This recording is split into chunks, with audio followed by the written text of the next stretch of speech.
Litter management কিভাবে রাখবেন, সবসময় খাবার পানি পাত্র ধোয়া পাল্লা সবসময় পরিষ্কার রাখবেন, খোলামেলা। বাস এইটুকু যদি আপনি মেনটেন করতে পারেন, আপনার ওষুধ লাগবে না। ওষুধ লাগবে মাঝে মধ্যে তো একটু খাইতে হবেই। ভিডিও আছে একবার একটা খামারি কিভাবে শুরু থেকে শুরু করবে, কিভাবে একদম ডিম পাড়া পর্যন্ত নিবে, কিভাবে পালন করবে, প্লে লিস্টে যে আসলে ভিডিওগুলো দেখলে পেয়ে যাবেন। তো ভাই আর তো আজকে আমরা আসছি ভাইয়ের সাথে পরামর্শ করলাম। তো আপনারা যারা নতুন খামার শুরু করবেন, ভাইয়ের সাথে কথা বলতে পারেন। আমার খালাতো ভাই সে আগে করছে, তার দেখাতে কিন্তু আমি আসছি। জি ভাই তো ক্যামেরার পিছনে আছে। তো আপনারা যারা মুরগি খামার করার চিন্তা ভাবনা করছেন, যদি ভাইয়ের সাথে ভালো লাগে যোগাযোগ করবেন। আমি কিন্তু একজন নতুন খামারি হিসেবে বলা যায়, আমি শুরু করব। তো আপনারা যারা শুরু করতে চান, ভাইয়ের সাথে যোগাযোগ করবেন। তিনি অবশ্যই আসসালামু আলাইকুম খামারি ভাই ও বোন। তো আজকে আমার দুটো ভাই আসছে, আসলে এর আগেও এর ভাই আপনার খালাতো ভাই না, বাচ্চা নিছে। তো ইনশাল্লাহ ভাইও বলছিল আসলে একটা কথা বলার জন্য, যে ভাই আসলে 1-1.5 লাখ ইনভেস্ট করবে, বড় আকার করবে, আসলে করলে কেমন হবে, কিভাবে শুরু করবো, এই ব্যাপারে আসলে অনেক খামারি এই প্রশ্ন অনেকেরই থাকে। আজকের এই ভিডিওটা করা তাদের জন্য, যে অনেক সবাই তার ফোনে আসলে বলা যাবে না। আজকের এই ভিডিও দেখলে তাদের একটা ধারণা আসবে আসলে কিভাবে সে শুরু করবে।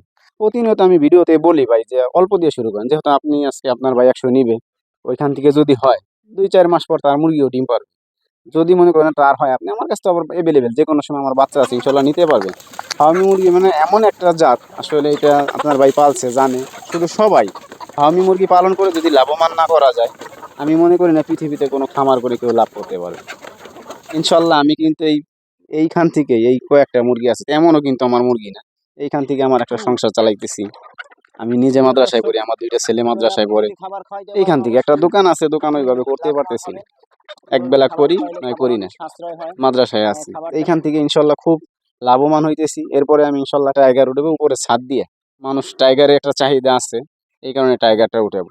ইনশাল্লাহ আপনারা যদি শুরু করেন ওইভাবে, কোনো সমস্যা না, ইনশাল্লাহ নিতে পারবেন, শুরু করতে পারবেন। এটা ডিমের জন্য সবচেয়ে ভালো হয়, মাংসের জন্যও করা যায়, সমস্যা নাই, ডিমের জন্যও করা যায়।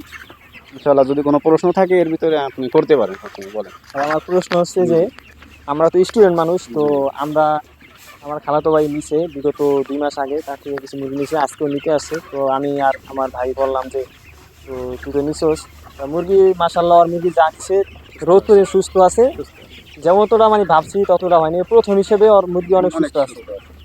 সেই নিয়ে আমি আসছি যে, আমি ভাইয়ের কাছে জিজ্ঞাসা যে কিভাবে নিলে, কিভাবে করলে শুরু করলে ভালো হয়। ভাই বলছে যে তোমরা প্রথমে অল্প কিছু দিয়ে শুরু করো, আশা করা যায় এই মুরগি দিয়ে অনেক কিছু করা যাইবে। তো সেই জন্য ভাইয়ের কাছে আসছি, ভাইয়ের কাছে কিছু কথা জিজ্ঞেসি, ভাই বললো, ভাই দিছে, সাজেশন দিছে। তো আল্লাহর রহমতে আমরা সামনে থেকে শুরু করব, ভাই থেকে মুরগি নিব কিছু নিয়ে, পরে আমরা এই যে এই জিনিসটা আসলে শুরু করাটা, মানুষ এই যে আসছেন দেখে নিতেছেন সুন্দর বাচ্চা, সুস্থ বাচ্চা। এই বাচ্চা আমি কিন্তু চাইলে 2.5 মাসও বলতে পারতাম যে ভাই ডিমের জন্য করছি, খাওয়াই নেই, আদা একটু চাপাই রাখছি, অনেক কথা বলতে পারতাম না? ওই কথা বলে কিন্তু দাম বেশিও নিতে পারতাম। একটা মানুষ বলে কি ভাই 3 মাসের বাচ্চা 200 টাকা। একটা জিনিস আপনারা মহিলারা বল, আপনারা পুরুষ মানুষ, একটা মানুষ ওই যে পোলট্রি লিয়ার সোনালি পালে কয় মাস? 1.5 মাস সর্বোচ্চ।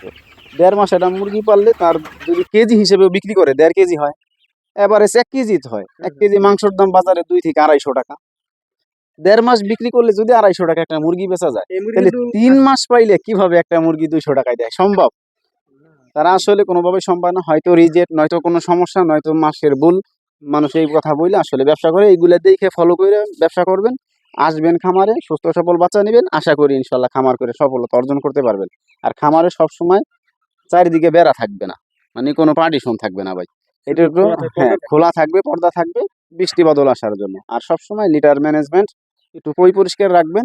এই 2টা জিনিস যদি ঠিক রাখতে পারেন, তাহলে ইনশাল্লাহ রোগ আসবে না। আর রোগ আসেই কিন্তু অপরিষ্কারের থেকে। জি, আমি ঠিক আছে, বলছি ভাই, ওরে বলছি এই যে জুতা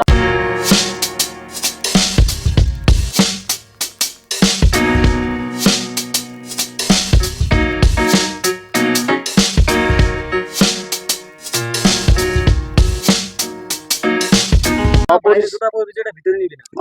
ওইটা কোনো ব্যাপার না, কিন্তু মানে লিটার অপরিষ্কার হয়ে গেছে, খামার নষ্ট হয়ে যাইতেছে, মানে পরিষ্কার করতেছে না, অবহেলা। এই কারণে আসলে একবার রোগ এসে গেলে তখন আর কিন্তু সারানো যাবে না, শান্ত হয়ে যাবে, বড় একটা ক্ষতির সম্মুখীন হইতে হবে। আমি সবসময় এই কারণে বলি প্রত্যেকটা ভিডিওতে ভাই লিটার ম্যানেজমেন্ট কিভাবে রাখবেন, সবসময় খাবার পানি পাত্র ধোয়া পাল্লা সবসময় পরিষ্কার রাখবেন, খোলামেলা। বাস এইটুকু যদি আপনি মেনটেন করতে পারেন, আপনার ওষুধ লাগবে না। ওষুধ লাগবে মাঝে মধ্যে তো একটু খাইতে হবেই।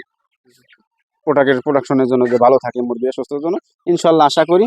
আর আমার যত ভিডিও আছে একবার একটা খামারি কিভাবে শুরু থেকে শুরু করবে, কিভাবে একদম ডিম পাড়া পর্যন্ত নিবে, কিভাবে পালন করবে, প্লে লিস্টে যে আসলে ভিডিওগুলো দেখলে পেয়ে যাবে। তো ভাই আর তো আজকে আমরা আসছি ভাইয়ের সাথে পরামর্শ করলাম। তো আপনারা যারা নতুন খামার শুরু করবেন ভাইয়ের সাথে কথা বলতে পারেন। আমার খালাতো ভাই সে আগে করছে, তার দেখাতে কিন্তু আমি আসছি। জি ভাই তো ক্যামেরার পিছনে আছে। তো আপনারা যারা মুরগি খামার করার চিন্তা ভাবনা করছেন, যদি ভাইয়ের সাথে ভালো লাগে যোগাযোগ করবেন। আমি কিন্তু একজন খামারি, নতুন খামারি হিসেবে বলা যায়, আমি শুরু করব। তো আপনারা যারা শুরু করতে চান ভাইয়ের সাথে যোগাযোগ করবেন, তিনি অবশ্যই আপনাদের সাজেশন দিবেন। ধন্যবাদ ভাই। ইনশাআল্লাহ। আসসালামু আলাইকুম ওয়া রাহমাতুল্লাহি ওয়া বারাকাতুহু।